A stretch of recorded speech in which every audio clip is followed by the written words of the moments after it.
राधिकायस्तदालये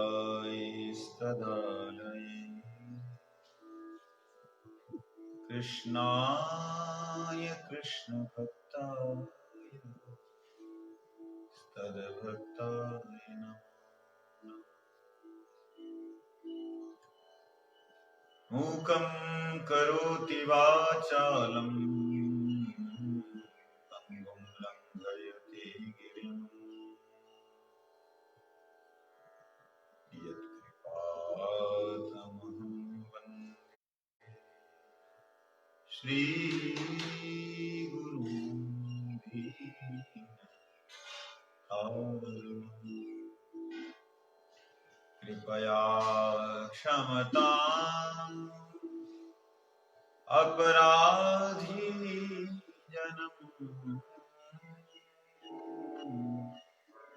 कलुषायुत सक्त सुदीननरम् सुपथे परिचालय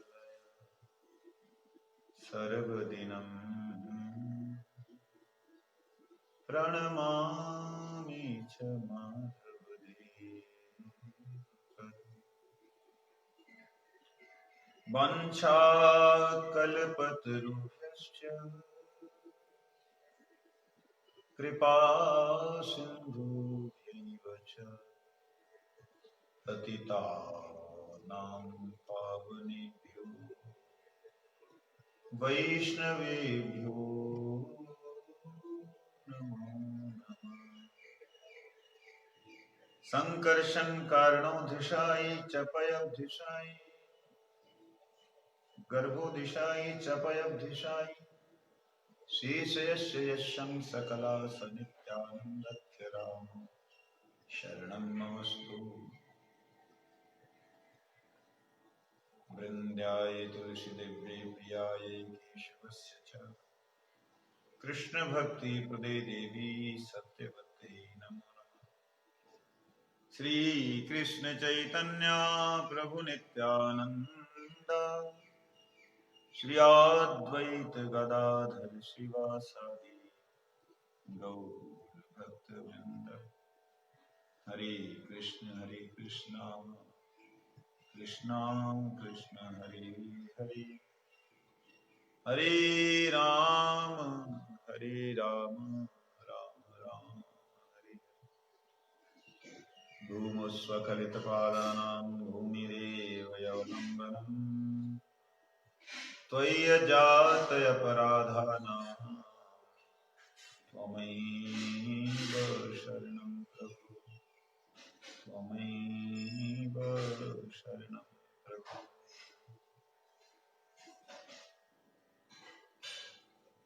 आप क्या पूछ रहे थे?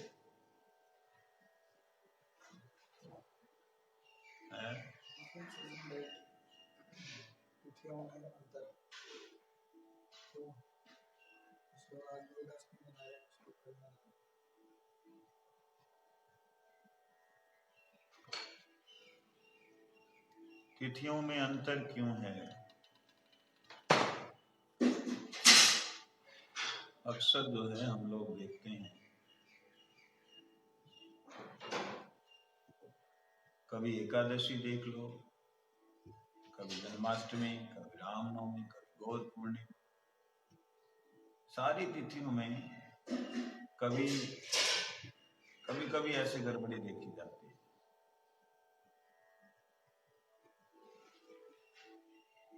किसको सही माने, किसको सही माने, किसको नहीं माने, ये एक बहुत बड़ा प्रश्न है। और ये एक ऐसा सामाजिक प्रश्न है जिसमें बहुत बड़े बड़े विद्वानों का मत,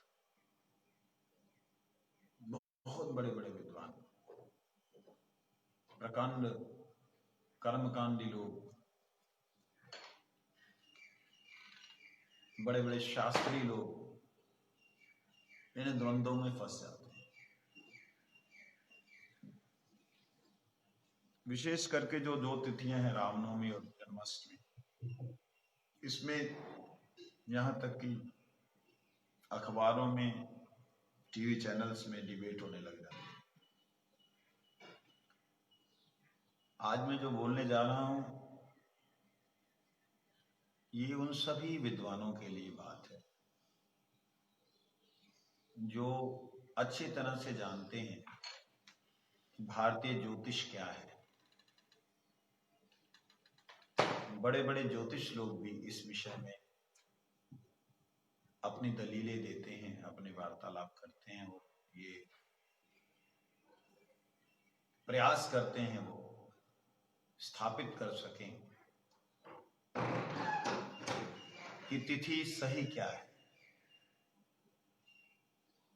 वो लोग वैष्णवों को कुछ हेय दृष्टि से देखते हैं कि वैष्णवों के अंदर कोई भी सिद्धांत नहीं है, या इनको कोई तिथि का ज्ञान नहीं है, ये तो भक्ति वाली बात है, कुछ भी कर देते। लेकिन ऐसी बात नहीं। मैं उन सभी विद्वानों को विनम्र प्रार्थना करते हुए कुछ निवेदन करना चाहूंगा, जरा वो विचार करें।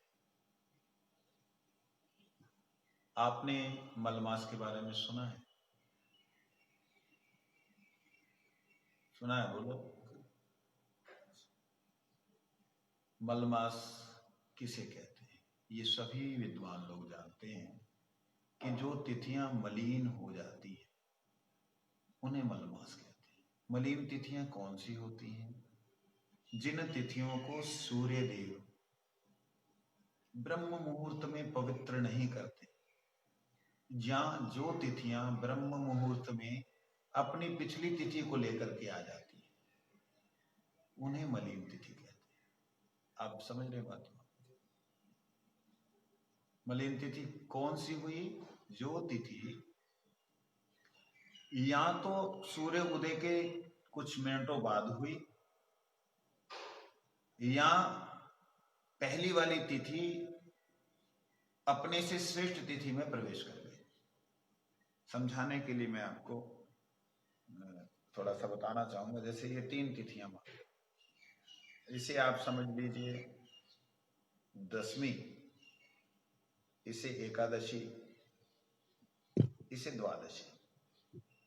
ये 3 तिथियां हैं। कई बार क्या होता है, दशमी तिथि एकादशी वाले दिन, अगले दिन सूर्य उदय से 1 घंटा 36 मिनट पहले तक रहती है।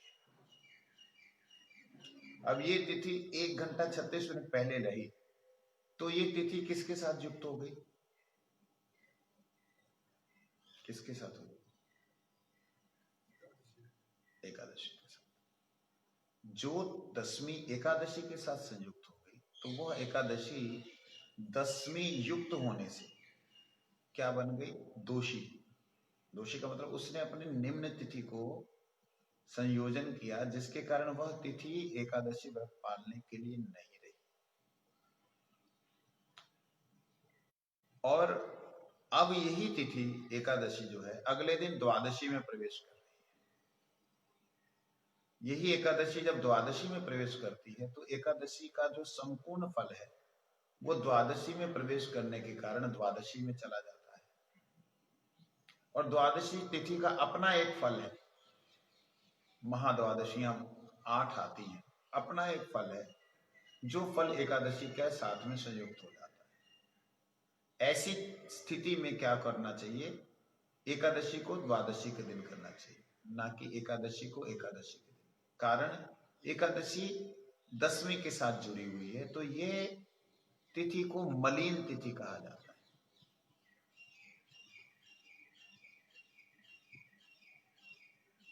ये तिथि को क्या कहा जाता है? मलिन। तो इस मलिन तिथि को शास्त्रों ने बाहर निकाल दिया है, मतलब इसे उठा करके उन्होंने बाहर रख दिया। अब वो तिथि कौन सी गिन रहे हैं? जो सूर्य के साथ संयुक्त तिथि आई द्वादशी वाली, उसको उन्होंने महत्व दिया कि ये तिथि द्वादशी में चलेगी, इसलिए ये तिथि एक हो गई। बीच वाली एक तिथि का जो अंश था वो किसी के संयोजन से वो खराब हुआ और वह तिथि जो है बाहर निकाल दी। इसी को कहते हैं मल। मतलब तिथियों में कुछ गंदगी रह जाए, तिथियों में कुछ कमी रह जाए, इसे कहते हैं मल।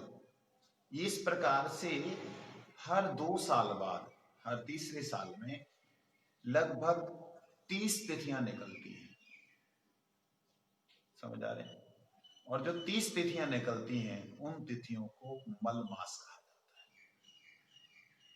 ये सभी विद्वान जानते हैं, ना जाने ये जानने के बाद में वो तिथियों में भेद कैसे कर देते हैं, वो किस प्रकार से एकादशी को आगे पीछे कर देते हैं। जब सीधा सीधा एक सिद्धांत बन गया कि सूर्य का नाम है क्या? दिनकर। सूर्य का एक नाम क्या है? दिनकर। जो दिन को करता है, दिन को बनाता है, जब सूर्य दिन को बनाने वाले हैं, मतलब स्टंप लगाने वाले हैं, तिथि के ऊपर स्टंप लगाने वाले जब सूर्य देव हैं, दिनकर हैं, तो वह जो तिथि को लेके आ रहे हैं उसी तिथि को तो मानना चाहिए, या क्या करना चाहिए? किसे मानना चाहिए? जो चंद्र लेकर के आ रहा, चंद्र तो वैसे ही दोषी है। व्रत उपवासों में चंद्र की तिथि को नहीं माना जाता, क्योंकि चंद्र के अंदर दोष है। चंद्र कभी कभी बिल्कुल शून्य हो जाता है, उसकी जो शक्ति है, उसकी किरणें इस पृथ्वी तक नहीं आ पाती। चंद्र घटता बढ़ता रहता है। इसके कारण चंद्र की तिथि को अगर कोई व्यक्ति मानता है, अर्थात शाम के समय तो अष्टमी है जी, अष्टमी मानेंगे हम, ये बहुत बड़ी अज्ञानता है। भाई शाम को जो तिथि है वो पहले ही मलिन है, वो चंद्र के साथ संयुक्त है, या वो तिथि सूर्य ने स्पर्श नहीं की। सुबह के समय ब्रह्म मुहूर्त में उन्होंने स्पर्श नहीं की, उन्होंने जो तिथि के ऊपर अपना सिग्नेचर कर दिया, वो सिग्नेचर है ब्रह्म मुहूर्त। सिग्नेचर का क्या नाम है? ब्रह्म। पंजाबी में कहते हैं अमृत बेला। उन्होंने जिसको साइन कर दिया कि हाँ ये ब्रह्म मुहूर्त में ये तिथि है, इसी को मानो। दिनकर ने, स्वयं सूर्य देव ने जब तिथि को बना दिया, उसके बाद सारा दिन जो भी तिथि होगी वो उसी तिथि के नाम से जानी जाएगी, जो तिथि सूर्योदय के समय। अब यहाँ पे विद्वानों का मत भंग हो जाता है, मतभेद हो जाता है। कहते क्यों जी, सवेरे सप्तमी है, जैसे आज लगभग 11 बजे तक सप्तमी है, आज दोपहर मतलब 11 बजे तक लगभग सप्तमी है।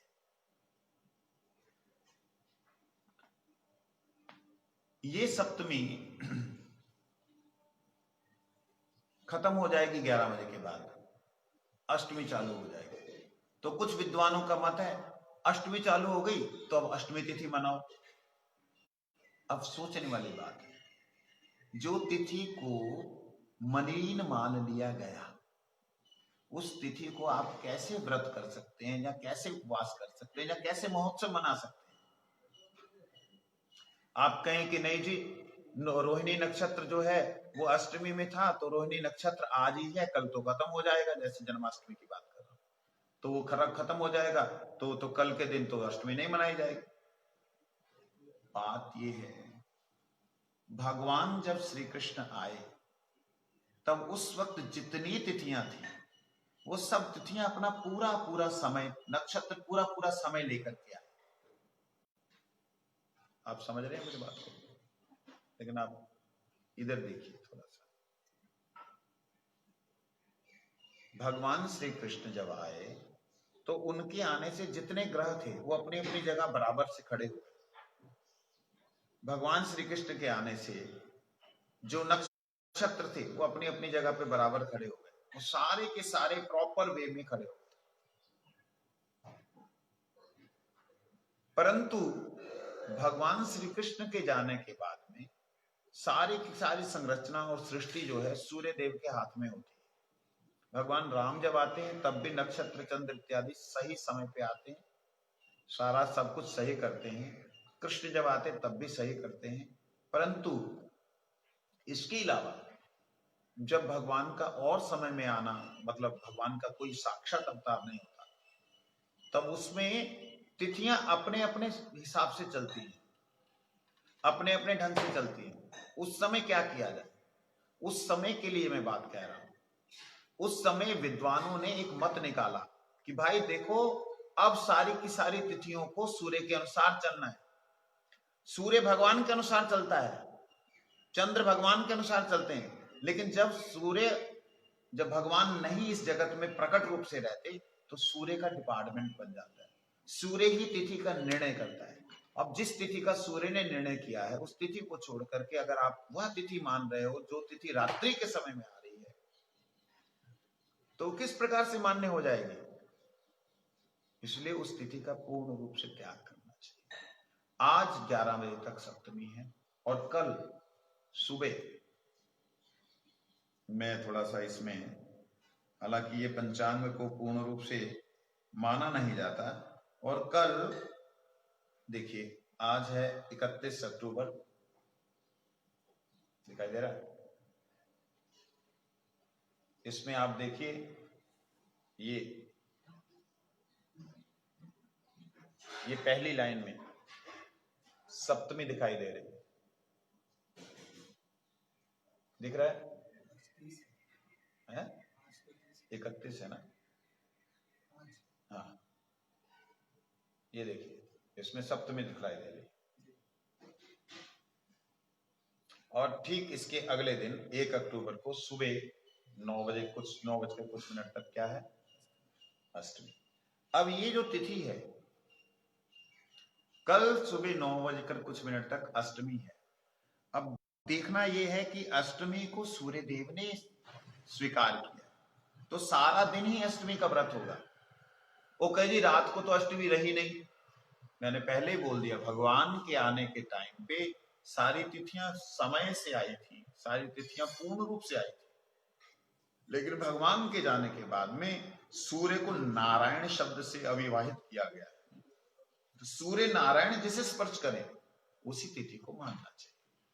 तो कल सूर्य नारायण अष्टमी को स्पर्श कर रहे हैं, तो अष्टमी की रात्रि कल की ही मानी जाएगी, कल नवमी की रात्रि नहीं मानी जाएगी। इस तरह से कुछ एक बातें हैं। और वैसे कई बार एक ही दिन में 3 तिथियां आ जाती हैं। ये भी बड़ा एक चमत्कार है भारतीय ज्योतिष में, 3 तिथियां कैसे आ गई। जैसे उदाहरण के लिए एकादशी में जो है, एकादशी पूर्ण रहती है, द्वादशी थोड़ी सी होती है, और त्रयोदशी भी आ जाती है। ऐसे होता है कई बार, मतलब एकादशी पूर्ण रहती है, एकादशी 10वीं के दिन रात को लगी, मतलब ये 10वीं के दिन एकादशी रात को लग गई, तो सुबह के समय क्या रहा? एकादशी।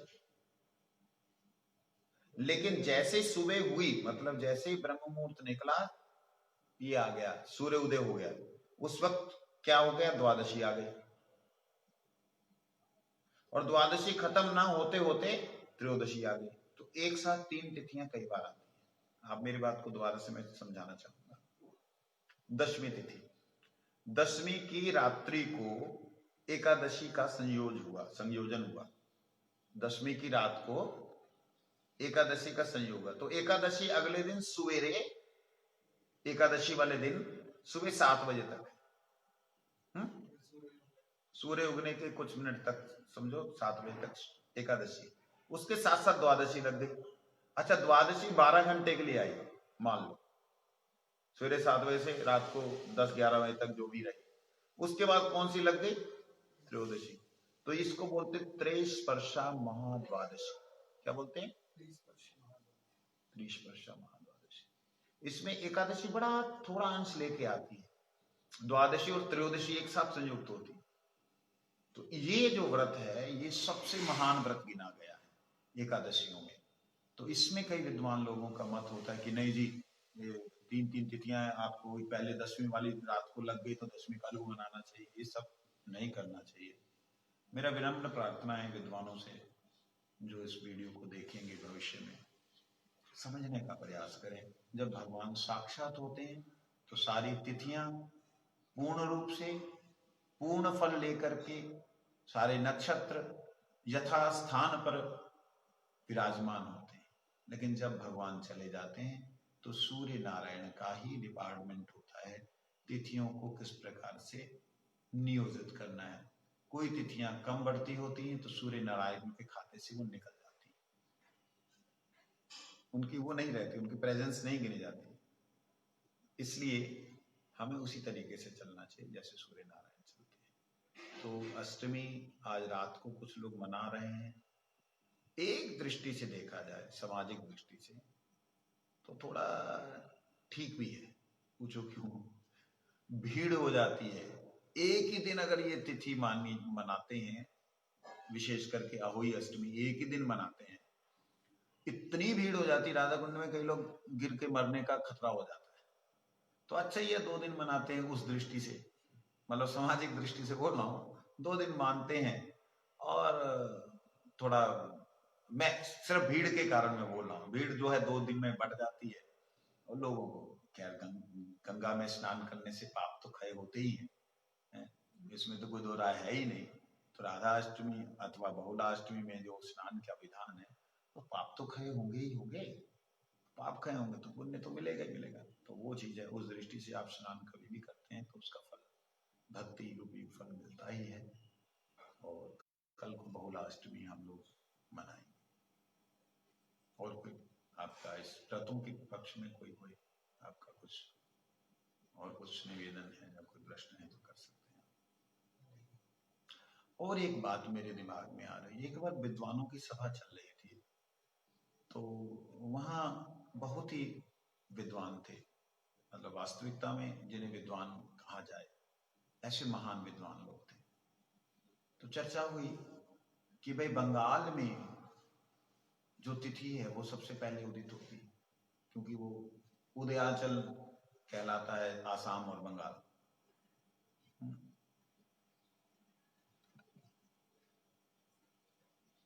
उदयाचल है तो वहां सूर्योदय जल्दी हो जाता है, तो वहां तिथि पहले प्रारंभ हो जाती है।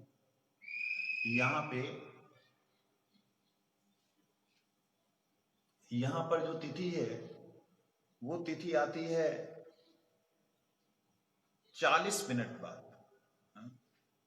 मतलब तिथि का सूर्य उदय का अंतर लगभग 40-45 मिनट हो जाता है। और यही जो अंतर है मुंबई में जाके और ज्यादा अधिक हो जाता है। तो क्या, किस तरह से हम इसे समझें? तब हमें किस प्रकार से व्रतों का पालन करना चाहिए, ये एक बहुत बड़ा प्रश्न है। और इसके कारण अक्सर क्या हो रहा है, कुछ एक जो चैतन्य महाप्रभु को मानने वाली संप्रदाय के भक्त हैं, उनके अंदर ये बहुत बड़ी कंफ्यूजन आ जाती है कि हम क्या करें। हमारे पंचांग में तो एकादशी में ऐसा समय है और दूसरे पंचांग में ऐसा है, तो यहाँ पे बड़ा एक कंट्रोवर्सी पैदा होती है। उनके लिए मैं कुछ कहना चाह रहा हूँ, जरा ध्यान से सुनिएगा। उन विद्वानों की सभा में मैं मूर्ख भी था। उन विद्वानों में परमाराध्य श्रील गुरुदेव भी विराजमान थे और परम पूज्यपाद श्रीला जयपताका स्वामी, श्री लोकनाथ स्वामी, इस कौम से जो फाउंडरिंग मेंबर्स कह सकते हैं, शुरुआत के जो महापुरुष जीवीसी के, वो भक्ति चारू स्वामी, भक्ति विकास महाराज स्वामी, ये महान पुरुष लोग थे। उसमें छोटा सा अदना सा बालक भी था। तब श्री जयपताका स्वामी जी ने गुरु महाराज से कहा कि महाराज, आप जो पंचांग को फॉलो करते हैं वो पंचांग बंगाल का है, और बंगाल का पंचांग होने के नाते टाइमिंग में गड़बड़ी हो जाती है। टाइमिंग में गड़बड़ी क्या होती है? सूर्य उदय बंगाल में 40 मिनट पहले हो रहा है, उत्तर प्रदेश में 40 मिनट बाद हो रहा है, और यही मुंबई में जाकर के लगभग 1 घंटे का अंतर आ जाता है। ऐसे समय में सूर्य उदय के समय में एकादशी का होना और वहां सूर्य उदय के समय में द्वादशी का आ जाना, इस प्रकार से कई बार बहुत बड़ी कंट्रोवर्सी होती है। उन्होंने जयप्रकाश स्वामी जी ने बड़ी विनम्रता के साथ गुरु जी से निवेदन किया कि आप कृपा करके, मैंने ये पंचांग विश्व पंचांग की तरह एक बनाया कि ग्लोबलाइज सिस्टम, जैसे जैसे सूर्य आगे आगे जाएगा वैसे वैसे तिथि का भी प्रवेश होगा, आप इसे मानिए। तब श्रील गुरु महाराज जी ने एक बात कही थी कि देखो, हमारे गुरु महाराज महाप्रभु का जो ये धाम है इसको फॉलो करते थे, यहाँ का समय जो है गुरु महाराज जी मानते थे, इसलिए हम इसी को मानते हैं। तब उन्होंने फिर दोबारा बोला कि महाराज जी, आप जिस बाक्षिक पंचांग, एक पंचांग का नाम है बाक्षिक, जिस बाक्षी पंचांग को आप फॉलो करते हैं उसमें लगभग 1500 विद्वान हैं, 1500 पंडित हैं जिनका नाम उसमें लिखा हुआ कि वो उसको प्रूफ रीड करते हैं, वो सारा उसको निर्णय करते हैं, एक आदमी का नहीं है वो पंचांग। तो एक तरह से डायरेक्टरी पंचांग उसको कहते हैं। उसको जो फॉलो करते हैं उसमें भी समय का गड़बड़ी हुई है।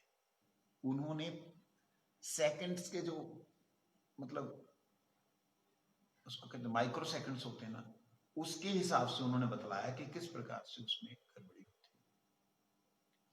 तो गुरुजी ने फिर निवेदन किया, हमारा गुरुजी तो इसी को फॉलो किया, हम क्या करेंगे, ऐसे करके बोला। तब मेरे से थोड़ा रहा नहीं गया, मैंने हाथ जोड़ करके उनके सामने बोला, मैं कि महाराज जी एक निवेदन करना चाहता हूँ। कहते बोलिए। गुरुजी भी हरि बोल हरि बोल, गुरुजी भी बड़े ध्यान से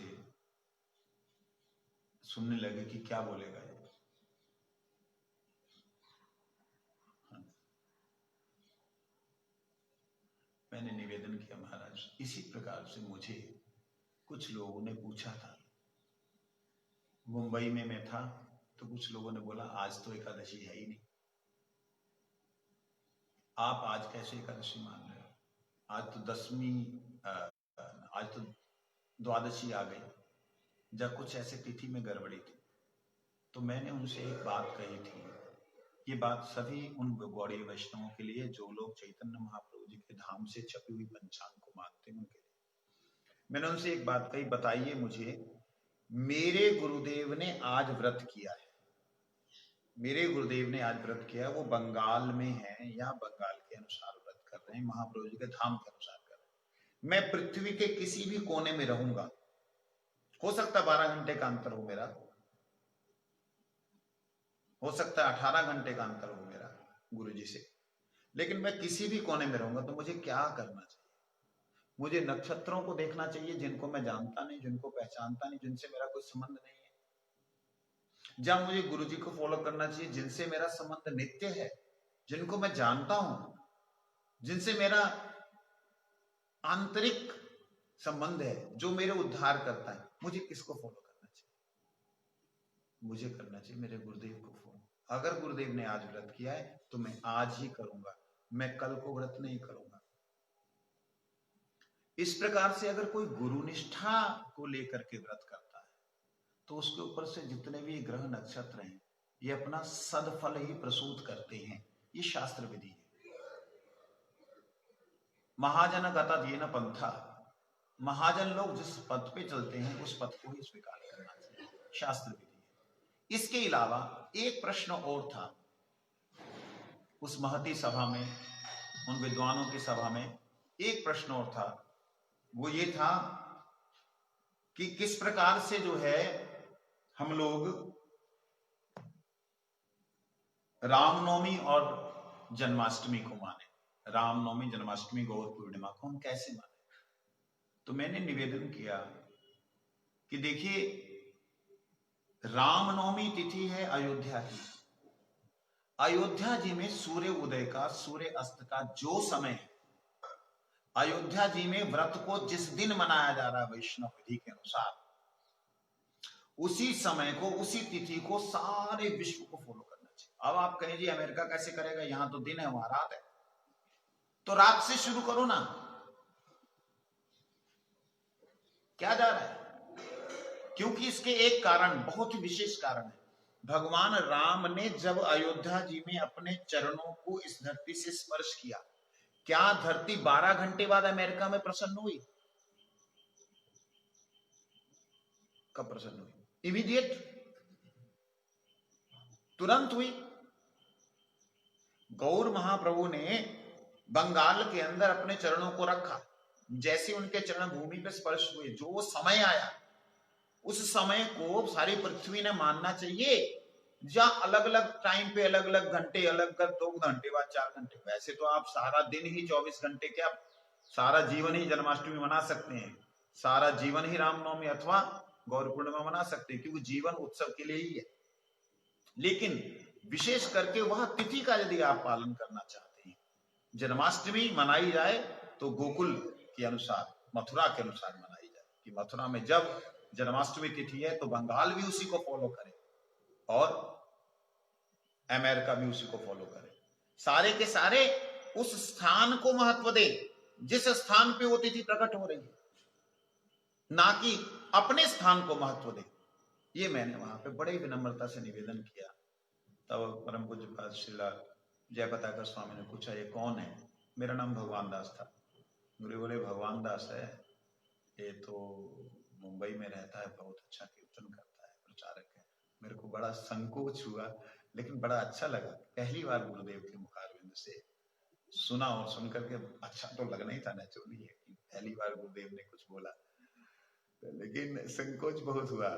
संकोच ये हुआ कि इतने महती सभा के अंदर मेरा बकना वो ठीक था या नहीं, लेकिन वो सब लोग प्रसन्न हुए, वैष्णव लोग बहुत प्रसन्न हुए।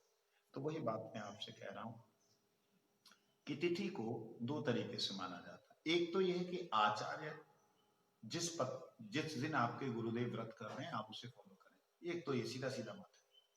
और दूसरा है कि अगर आपके गुरुदेव ये आदेश देते हैं कि आप समय के अनुसार चलें, तो आप समय के अनुसार चलिए, क्योंकि गुरुदेव का उसमें मत है। और उस समय के अनुसार चलने में फिर आपको सूर्य का जो गणना है उसे मानना चाहिए। मानना चाहिए कह रहा हूं, मानना पड़ेगा नहीं बोल रहा हूं। कारण ये कि जीव स्वतंत्र है। जब जीव नरक में गया है तो अपनी इच्छा से गया है, स्वर्ग में गया अपनी इच्छा से गया है, भगवत धाम में जाना चाहे तो अपनी इच्छा से जा सकता है। माने या ना माने, मेरे हिसाब से भक्ति अगर चाहिए तो मानना चाहिए। कर्मों की कोई सिद्धि चाहिए तो कुछ भी करो भैया। जय राधे श्याम।